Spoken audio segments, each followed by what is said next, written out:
TikToker MI Shamim, তোমাক কিন্তু ভাতিজা ধরতেছি, ঠিক আছে? মেসেজ দিয়েছি, রিপ্লাই দাও নাই, তাই নে?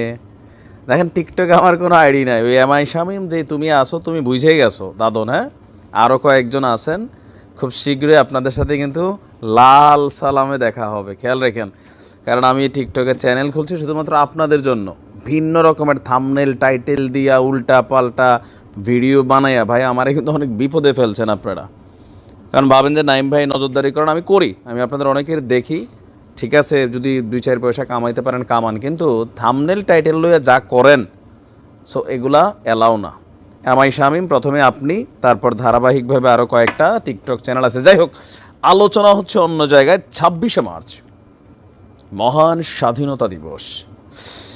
তো এই স্বাধীনতা দিবসে বাংলাদেশে এই দ্বিতীয় স্বাধীনতা যেটা ছাত্ররা দাবি করছে, এটার সম্ভবত পতন হতে যাচ্ছে। বলে কেন আপনি এই কথা বলছেন? আগামী 26শে মার্চ একটা পরিকল্পনা হাতে নিয়েছে বাংলাদেশ আওয়ামী লীগ।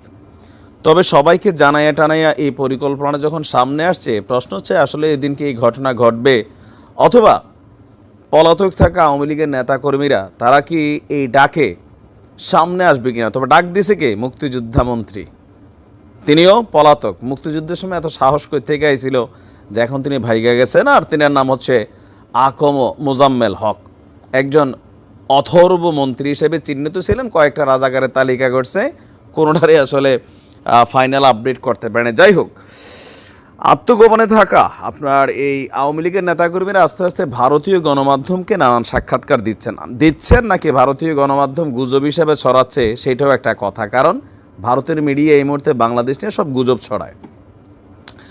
আওয়ামী লীগের জ্যেষ্ঠ নেতারা একটা গ্রুপ করেছেন, আর সেইখানে আপা নামে শেখ হাসিনা কানেক্টেড আছেন। তো হোয়াটসঅ্যাপে এই গ্রুপে আগামী দিনে কি করণীয় এটা নিয়ে আলোচনা হয়। এর মধ্যে সাবেক স্বরাষ্ট্রমন্ত্রী আসাদুজ্জামান খান কামাল, সেও কিন্তু একটা বক্তব্য দিছে, আপনারা দেখছেন। তো এরপরে আগামী দিনে করণীয় যে কাজটা, মানে তারা এটা সাইরা ফেলতে চায় 26শে মার্চে। আওয়ামী লীগের জ্যেষ্ঠ নেতারা মনে করছেন যে আগামী 26শে মার্চ স্বাধীনতা দিবসে তারা একযোগে বাংলাদেশে ফিরবে এবং কি তাদের বাংলাদেশে ফিরা উচিত। আর এই মুহূর্তে ভারতে পাড়ি জমানো যে আওয়ামী লীগের মন্ত্রী এমপি যারা আছেন, গ্রেপ্তার আতঙ্কে আত্মগোপনে দিন কাটছে। তো 6 মাস পর সাবেক কয়েকজন মন্ত্রীদের সাথে কথা বলেছে ভারতীয় সংবাদ মাধ্যম ইন্ডিয়ান এক্সপ্রেস, আর তারা সেখানে ধারাবাহিকভাবে রিপোর্টগুলো দিচ্ছে। তিনি বলছেন যে সাবেক মন্ত্রী মোজাম্মেল, যে আওয়ামী লীগের হাজারো নেতাকর্মী এখন তাদের ঘর বাড়ি ছেড়ে আত্মগোপনে আছেন। এটা বাস্তব। তাদের অনেকেরই খাবার কিনে খাবার মতন টাকাও নেই, তবু তৃণমূল কর্মীদের মনোবল শক্ত আছে।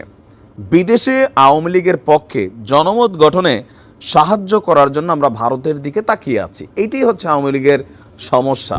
বিএনপিরও একই সমস্যা ছিল, আমেরিকার দিকে তাকাইছিল হা কইরা, ছিল না স্যাংশন দিবে, নির্বাচন আসলে শেখ হাসিনার এইটা করবে।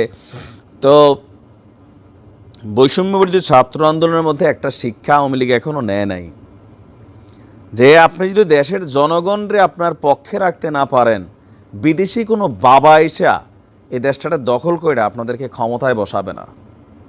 ক্ষমতায় বসানোর জন্য ছাত্রদের ডাকে মানুষ নামছিল ওয়াই, কারণ মানুষ বিভিন্ন কারণে বিরক্ত ছিল আপনাদের এই পাকনা পাকনা অ্যাক্টিভিটিজের জন্য। দেখেন, আওয়ামী লীগের কিছু মন্ত্রী এমপি, এদের চেহারা দেখতে আমার মেজাজ গরম হয়। কেন? এরা পুরো দলটারে মারা দিয়ে গেছে, বিলিয়নস অফ ডলার এরা কামাইছে, এটাই বাস্তব। এখন এই যে বলতেছে যে ভারতের দিকে তাকায় আছে, এখনও ভারতের প্রতি এই যে গোলামি পানা মেন্টালিটি, এটা থেকে বের হয়ে আসতে হবে। কারণ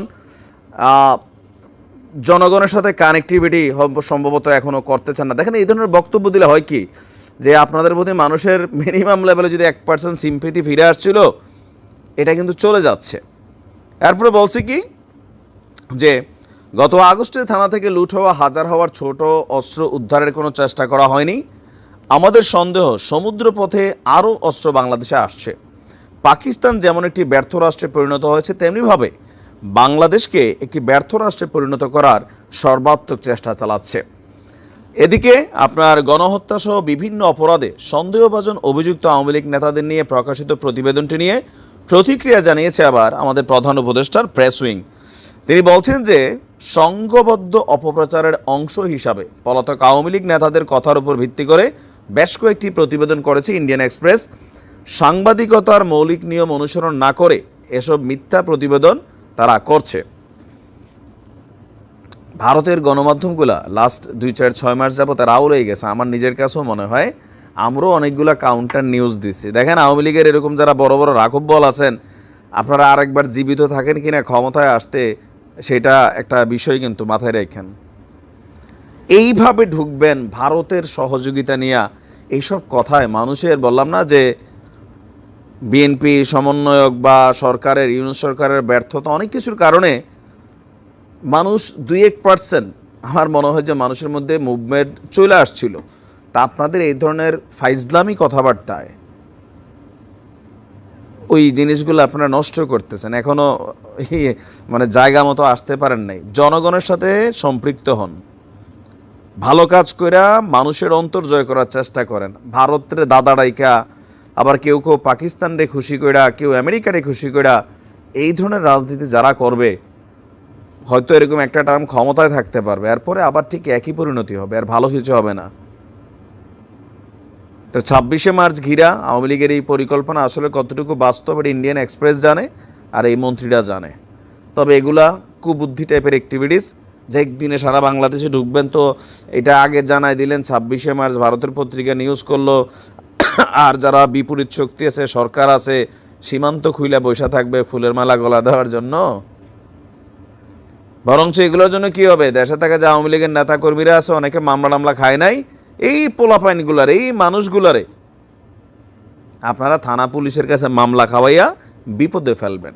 কারণ দেশও তো আর ভাইসা আসবেন না আসমান দিয়া, এখান থেকে একটা শক্তি আপনাদের লাগবে। এই যেমন গতকালকে ফেসবুকে গুজব শুই না, এক গ্রুপ মাঠে নেমে গেছিল, নোয়াখালীর ইউনুস পদত্যাগ করছেন, পরে কই গেছে, জেলে গেছে। সো এগুলা এখনও রাজনীতি, আমি জানি না যে আসলে কি হয়েছে আপনাদের, আর একটু লাইনে আসা দরকার। হ্যাঁ, ভালো থাকেন।